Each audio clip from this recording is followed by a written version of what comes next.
Welcome to our first video of the polynomials unit. We're going to focus on polynomial expressions and more specifically how to simplify and classify polynomial expressions and maybe even do some operations with them. To begin, we're going to talk about what it means to write a polynomial expression in standard form and the notation for that. So standard form is when the terms are written such that the exponents are in descending order. So in other words, you're going to write the term that has the highest exponent first. A term with a lower exponent will follow that all the way down to a constant term if one exists.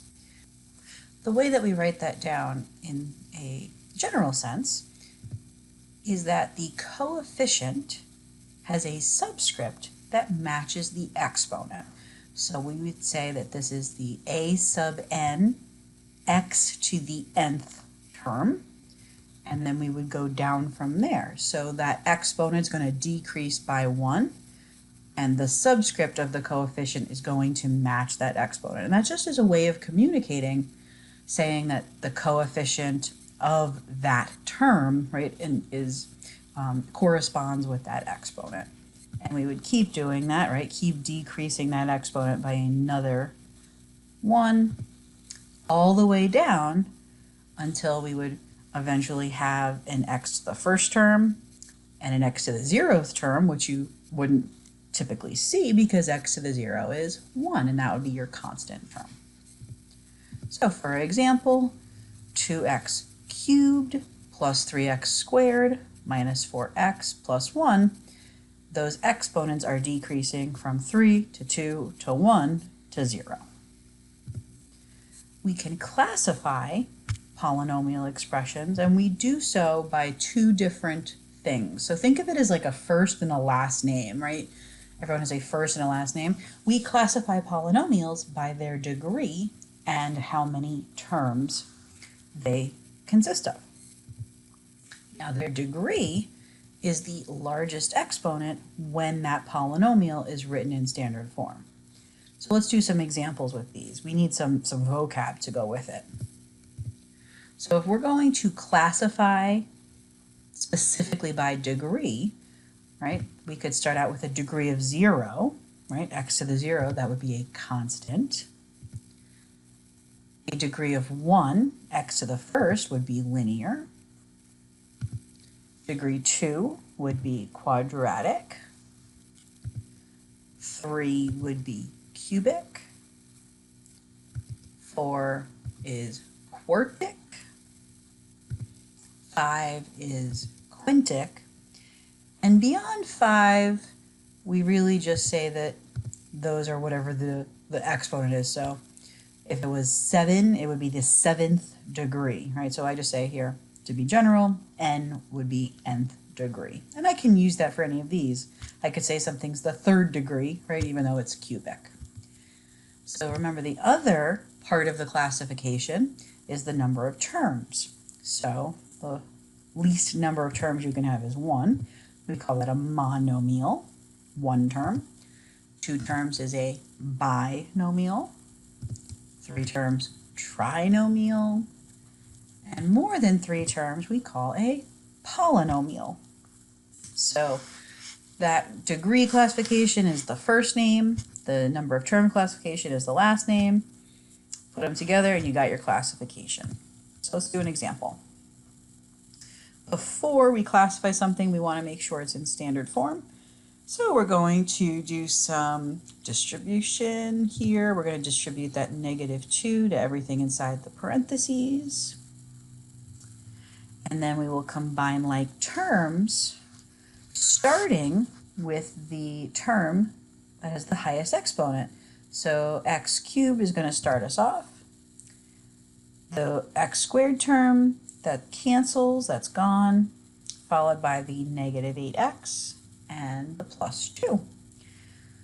So the highest exponent is 3. This has 3 terms. The classification would be a cubic trinomial. We'll do one more. For our second example, let's add these polynomial expressions. So let's add like terms, starting with the highest exponent. That would be adding the 3x squared and the x squared to get 4x squared. X and negative 2x gets negative x, and plus 1 and negative 1 cancel, leaving us with a quadratic binomial. Let's do some operations. And the important part about operations is the notation might be a little different. You're not going to see a lot of that second type of notation, but we should recognize it. So I might ask you to do f of x plus g of x. Another way of saying that is f plus g of x. And that is going to be the case for subtraction, as well as multiplication, as well as division. I also wanted to put this up here just as an example that we have already seen some operations that have more than one type of notation. This would be a composition. Right, so just to get used to it, when we're working with polynomials, you might be asked to do one of these things given those functions. So I'm going to start you off with 3 functions. We have f of x, g of x, and h of x, and we're going to do some things with them. So for our first example, we have f times g of x, and that's really just saying what is x plus 2 times 2x squared minus 3x plus 1. So you may have done multiplication like this already, right? You might think of distributing the x to everything in the second set of parentheses, then distributing the 2 to everything in the parentheses. I really suggest using a tool to organize your work. I really prefer using a box to set up all the different little mini multiplication problems that we have going on here. I give every term a column or a row,